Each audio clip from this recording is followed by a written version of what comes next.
Design idea generate করার জন্য বা ব্রেইনস্টর্মিং করার জন্য অন্যতম উপায় হচ্ছে মুড বোর্ড তৈরি করা।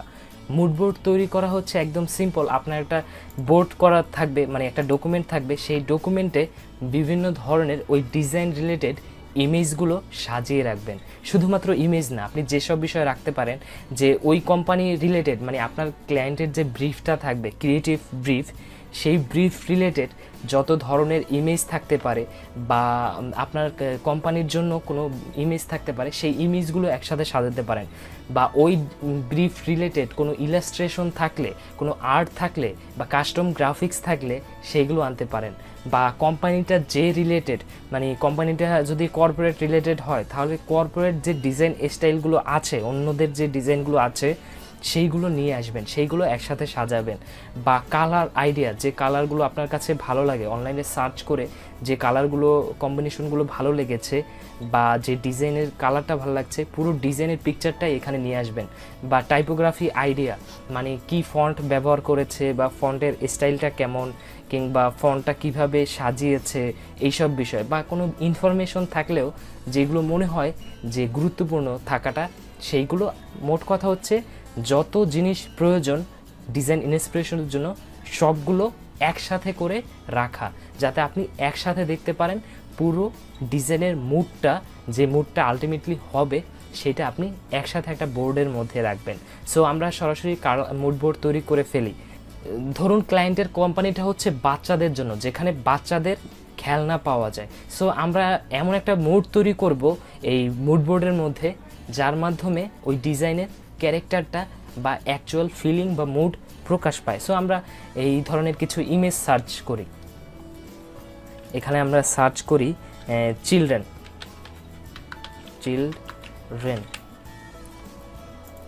আপনি এভাবে করে সার্চ করবেন। সো আমরা ইমেজেসে যাই, এরকম কয়েকটা ইমেজ আমরা ডাউনলোড করব। সো আমরা এই ইমেজটা ডাউনলোড করি।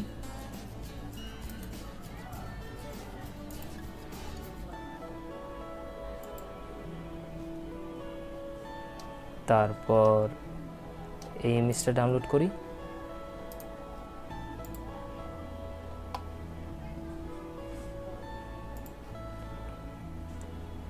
তারপর এই ইমেজটা ডাউনলোড করি।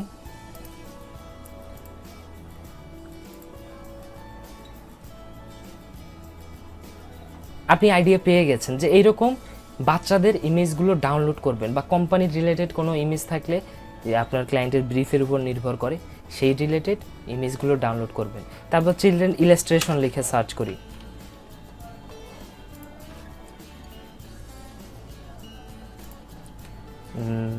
আমাদের এই ইলাস্ট্রেশন ভালো লেগেছে।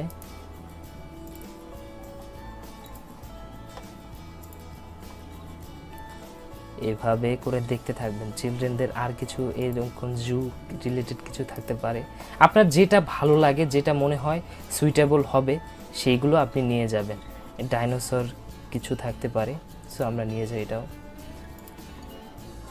ইলাস্ট্রেশন দেখলাম, এখন কালার আইডিয়া দেখব। একটা জিনিস আমরা এইগুলো দেখে বুঝতে পারলাম যে চিলড্রেন কোম্পানি রিলেটেড যেগুলো, সেগুলোতে কালারফুল জিনিসগুলো থাকে, মাল্টিপল কালার ব্যবহার করা হয়ে থাকে। সো আমরা কালার দেখি, কালার কম্বিনেশন। সো আমরা মাল্টিপল কালারগুলো নিব। এভাবে করে আপনি দেখবেন, যেমন এই কালারটা যাচ্ছে, সো আমরা এটা ডাউনলোড করি।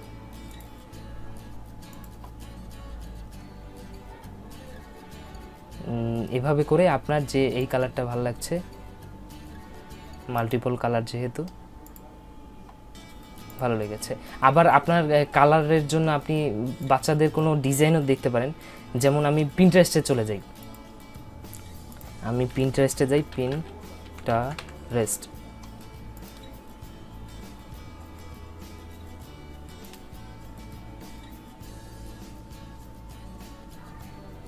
চিলড্রেনদের জন্য আমার পিন্টারেস্টে অলরেডি একটা বোর্ড তৈরি করা আছে, সো আমরা সেখানে চলে যাব।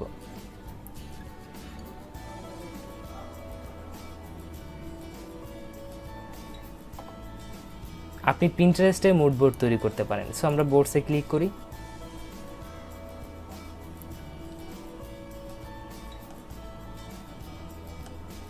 আমার বিভিন্ন ধরনের ডিজাইন আপনারা দেখতে পাচ্ছেন, যেগুলো আমি একসাথে কালেক্ট করে রাখি বিভিন্ন রিলেটেড।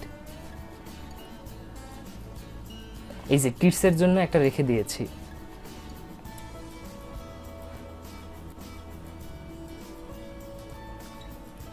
আমি এইটা নিব, তারপর এইটা নিব, এরকম আপনার যেগুলো ভাল লাগে সেইগুলো নিয়ে নেবেন।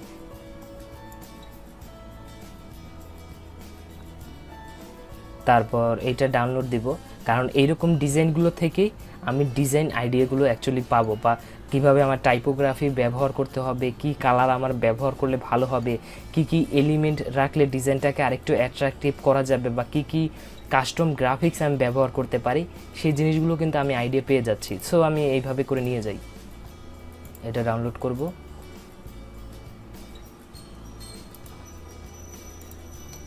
এটা ডাউনলোড করব,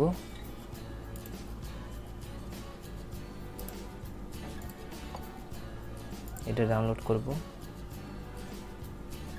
যেমন আমি এই ডিজাইনটা দেখে আইডিয়া পেয়ে যাচ্ছি যে আমি এরকম শেপ ব্যবহার করতে পারি, বা কোনো প্রাইস লেখা থাকলে প্রাইসটাকে এভাবে প্রেজেন্ট করতে পারি, বা এরকম বাবলের মতো লেখাগুলোকে সাজিয়ে দিতে পারি। তারপর এইটা নেই, তারপর আমি ইমেজ আরেকটু সার্চ করি, কারণ আমাদের কোম্পানিটা যেহেতু খেলনা বিক্রি করে, সো কিডস টয়স,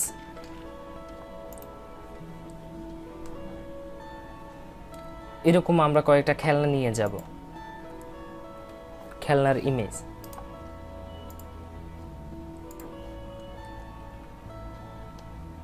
এটা দেখি, এটা সুন্দর, এখান থেকেও কালার আইডিয়া আমরা কিন্তু পেয়ে যাচ্ছি।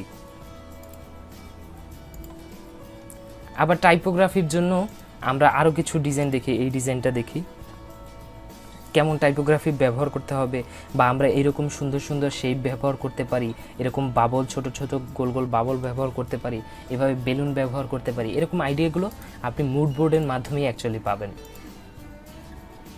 আমি আরও কিছু ডিজাইন আইডিয়া নেই। এইটা সুন্দর, এই যে কত সুন্দর 3D আকারে প্রেজেন্ট করেছে, এইটা নেই।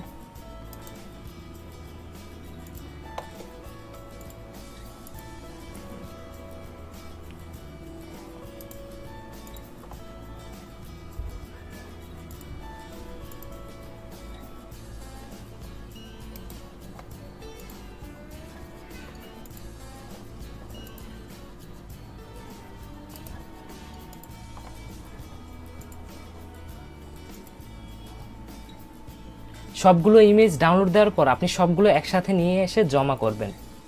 সো আমরা একসাথে এনে সবগুলো এখানে সাজিয়ে দিব। আমরা Ctrl+Shift+H দিয়ে পুরোটাকে সাদা বানিয়ে দিচ্ছি, আবার Ctrl+Shift+H দিলে এটা আবার ফিরে যাবে। সো আমরা একসাথে করে দিই, তারপর এইগুলো এভাবে করে সাজাবো। আর এইটাই হচ্ছে অ্যাকচুয়ালি মুড বোর্ড।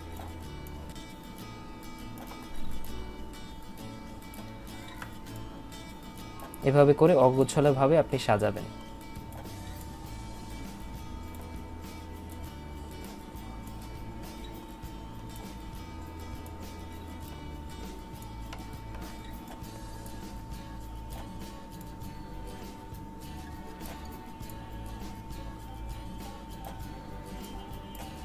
এই যে এইভাবে করে আপনি কিন্তু সকল জিনিস একসাথে পেয়ে যাচ্ছেন।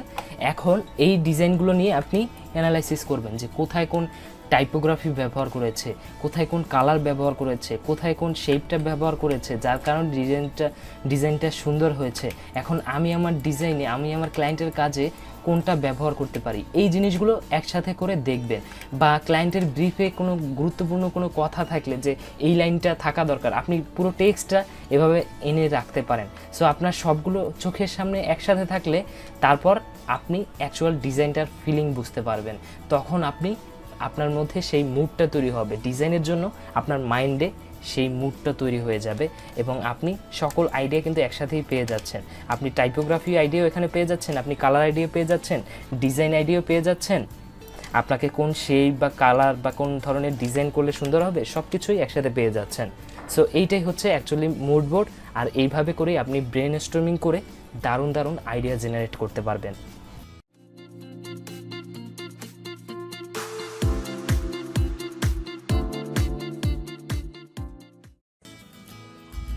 এই ভিডিওতে আমরা স্কেচিং শিখব। যারা কিনা এখন পর্যন্ত জীবনে কখনো আর্ট করেনি তাদের জন্যই এই ভিডিওটি। যারা একদম এক্সপার্ট ইলাস্ট্রেশন পারে মোটামুটি তাদের এই ভিডিওটি না দেখলেও চলবে, কিন্তু যারা কোনোদিন আর্ট করেনি কিন্তু চাচ্ছে আর্ট করতে, এবং অবশ্যই গ্রাফিক ডিজাইন করার ক্ষেত্রে আপনাকে আর্ট কিছুটা হলেও জানতে হবে, কারণ আপনাকে কিছুটা হলেও স্কেচ করেই তারপর কম্পিউটারে জাম্প করতে হবে। আপনি কোনো কিছু আর্ট না করে, কোনো কিছু রিসার্চ না করে আপনি কম্পিউটারে জাম্প করতে পারবেন না। সো কিভাবে স্কেচ করবেন, কি কি বিষয় জানতে হবে সেইগুলো আগে বলি। সো আপনি যদি সিম্পল যে শেপগুলো রয়েছে, সিম্পল শেপ বলতে আমি বোঝাচ্ছি সার্কেলের কথা। আপনি যদি এভাবে সার্কেল আঁকতে পারেন, কিংবা আমরা যদি স্কোয়ার দেই, এই জিনিসগুলো ম্যাক্সিমাম মানুষই আঁকতে পারে। আবার সিম্পল শেপ, জিওমেট্রিক শেপ বলতে ট্রায়াঙ্গেল আছে। আবার আপনি যদি এভাবে সোজা লাইন দিতে পারেন বা এই দিক থেকে লাইন দিতে পারেন, তাহলে আপনি অলরেডি আর্ট জানেন। কারণ আর্টের ক্ষেত্রে আপনাকে এই সিম্পল শেপগুলোই ব্যবহার করতে হবে। আর যারা এইগুলো করতে পারবে তাহলে তারা কমপ্লেক্স বিষয়গুলো করতে পারবে। আমরা সবাই স্কুল কলেজে এই বিষয়গুলো শিখে এসেছি, কিভাবে ট্রায়াঙ্গেল, সার্কেল আঁকতে হয়। আপনাকে কোনো কিছু শিখতে হবে না, আপনাকে শুধুমাত্র লাইন দেওয়াতে আর সার্কেল দেওয়াতে মাস্টারি অর্জন করতে হবে। আপনি যদি শুধুমাত্র লাইন এবং কিভাবে সার্কেল আঁকতে হয়, আপনি যদি খুব সুন্দরভাবে বৃত্ত আঁকতে পারেন, তাহলে বুঝতে পারবেন আপনি যে কোনো কিছুই আঁকতে পারবেন। এইগুলো হচ্ছে সিম্পল শেপ। এখন আমরা যদি পার্সপেক্টিভ দেখি, পার্সপেক্টিভ বলতে এটা হচ্ছে একটা বক্স। এখন এইটাকে যদি আমরা এইদিকে একটা টান দেই এবং এটাকে এইদিকে একটা টান দেই, এদিকে একটা টান দেই, আবার এইটাকে এইদিকে একটা টান দেই, তারপর এইটাকে মিলিয়ে দিব এবং এইটাকে মিলিয়ে দিব, তাহলে কিন্তু পার্সপেক্টিভ হয়ে গেল। এখন অ্যাকচুয়ালি এতক্ষণ ফ্ল্যাট ছিল বক্সটা, কিন্তু যখন আমরা একটা ফ্রম দিলাম সেটা এখন পার্সপেক্টিভ হয়ে গেছে, আমরা এটা ডেপথ দেখতে পাচ্ছি। এখন আমরা কিছু সিম্পল কার্টুন আঁকবো, যেটা আপনি আমার সাথে সরাসরি করতে পারেন। আমরা প্রথম একটা নোজ দিব। সো আমরা এরকম একটা নোজ দেই, আপনিও এভাবে একটা নোজ দেন। তারপর আমরা 6 লিখবো, 6 6 আরেকটা 6, এভাবে করে দুইটা 6 দিবেন। তারপর আমরা কান দিয়ে দিব, এভাবে করে একটা কান দিয়ে দিলাম, একটা দাগ দিয়ে দিলাম। তারপর আমরা কিছু চুল দিয়ে দেই, চুল দিয়ে দিলাম। তারপর আমরা এইখানে একটা দাগ দেই, তারপর এইখানে একটা দাগ দেই, তারপর এখানে একটা দাগ দিয়ে হাসি দিয়ে দিলাম। এই আমাদের একটা কার্টুন কিন্তু আঁকা হয়ে গেল। খুব সিম্পলি কিন্তু আপনি এভাবে কার্টুন আঁকতে পারবেন। আমরা গলাটাকেও ঠিক করে দেই, এইভাবে করে দুইটা দাগ দিয়ে দিলাম। এইভাবে করে আপনি সিম্পল কার্টুনগুলো আঁকতে পারবেন। সো আপনি আশা করি আঁকতে পেরেছেন আমার সাথে। আমরা আরেকটা কার্টুন দেখি। আমরা নাকটাকে এবার চেঞ্জ করে দেবো, আমরা এইভাবে করে দেই নাকটা। তারপর একটা 6 লিখি, আরেকটা 6 একটু দূরে লিখি। তারপর হচ্ছে আমরা চুলটাকে এবার এরকম ভাবে দিব। তারপর কানটা দিয়ে দিব, দাগ দিয়ে দিলাম। তারপর হাসি দিয়ে দিই, তারপর এভাবে করে একটা দাগ দিয়ে দেই, এভাবে করে দাগ দিয়ে দেই। তারপর গলাটা দিয়ে দেই, তারপর এখানে একটা দাগ দিয়ে আমাদের একটা কার্টুন ক্যারেক্টার আঁকা শেষ। এভাবে করে খুব সিম্পলি আঁকতে পারবেন। আমরা আরো একটা আঁকি, আপনিও আমার সাথে আঁকার চেষ্টা করুন। আমরা একটা নোজ দেই, তারপর হচ্ছে 6, তারপর আরেকটা 6, তারপর এইখানে একটা দাগ, এইখানে একটা দাগ, আমরা এইখানে আরো কিছু দাগ দিতে পারি। তারপর হচ্ছে এইখানে কান দিলাম, তারপর এইখানে এখন চুলগুলো দিব। সো আমরা এইভাবে করে চুল দিলাম। তারপর এইখানে একটা দাগ দিলাম, এইখানে একটা দাগ দিলাম, তারপর এখানে একটা ক্রস দিলাম। অ্যাকচুয়ালি আমরা আইনস্টাইনকে এঁকে ফেলেছি, পৃথিবীর সর্বসেরা বিজ্ঞানী আইনস্টাইনকে আমরা শেষ পর্যন্ত এঁকে ফেলেছি। আশা করি আপনিও আঁকতে পেরেছেন। তো আমরা বুঝতে পারলাম যে খুব সিম্পলি আমরা এভাবে করে আঁকতে পারি। আমরা এখন একটা মহিলাকে আঁকবো। সো আমরা একটা নাক দেই, তারপর হচ্ছে আর একটা 6 দেই, তারপর এইখানে একটা 6, তারপর এইখানে এভাবে করে আবার এই পাশ দিয়ে এভাবে করে দিলাম, তারপর মুখে হাসি দিয়ে দেই, তারপর এইখানে একটা দিলাম, এখানে একটা দিলাম, এখানে এখানে এই হয়ে গেল। আপনি অন্যভাবে কোনো ইমোশন তৈরি করতে পারেন মানুষের ফেসে, যেমন ধরুন আমরা আরেকটা গোল না আছে, তারপর এখানে একটা 0 দিলাম, এখানে একটা ফোঁটা দিয়ে দিলাম, আবার এইখানে একটা 0 দিলাম, এখানে একটা ফোঁটা দিলাম, দুইটা মিষ্টির মতো, তারপর এইখানে একটা গোল দিব। দেওয়ার পর আমরা এখন কার্লি চুল দেব, পেঁচানো গোছানো, পেঁচানো গোছানো কিছু চুল দিলাম, তারপর এখানে চিপ দিয়ে দিলাম, তারপর এই একটা দাগ, তারপর এই আমরা অন্য ধরনের একটা আর্ট করে ফেললাম। সো আপনি খুব সিম্পলি এভাবে করে আঁকতে পারবেন। সো আর্ট করাটা আসলে কোনো বিষয় নয়। আপনাকে তো আর আর্টিস্ট হতে হবে না, বা আপনাকে তো আর পাবলো পিকাসো হতে হবে না। সো আপনি খুব সিম্পল ভাবে আঁকতে পারলেই হবে, আর এইরকম সিম্পল আর্ট করতে পারলেই গ্রাফিক ডিজাইনের জন্য যথেষ্ট। আর যারা কিনা আর্টটাকে আরেকটু প্রফেশনালি নিতে চাচ্ছেন, যারা কিনা সিরিয়াসলি আর্ট শিখতে চাচ্ছেন, তাহলে তারা যেসব বিষয়ে শিখবেন এরপর থেকে, যেমন শেপগুলো ভালোভাবে প্র্যাকটিস করবেন, তারপর হচ্ছে কিভাবে পার্সপেক্টিভ আঁকতে হয়, যেমন বিভিন্ন ধরনের ডেপথ দেয়া হয় যে বিষয়গুলোতে, কিভাবে ডেপথ দেওয়া হয়, বা কিভাবে গেস্টার তৈরি করতে হয়, মানে মানুষের হাত কিরকম থাকবে বা মানুষের গেস্টার গুলো কিভাবে থাকবে, এবং হিউম্যান অ্যানাটমি, এই বিষয়গুলোতে আপনি শিখলেই তাহলে আপনি ভালো একজন আর্টিস্ট হতে পারবেন। এগুলো নিয়মিত প্র্যাকটিস করতে হবে। আর্ট কখনো আপনি একদিনে শিখতে পারবেন না। আপনি যদি খুব সিরিয়াসলি হতে চান, আপনাকে নিয়মিত প্র্যাকটিস করতে হবে। আর প্র্যাকটিস করার অন্যতম ওয়ে হচ্ছে ইউটিউব।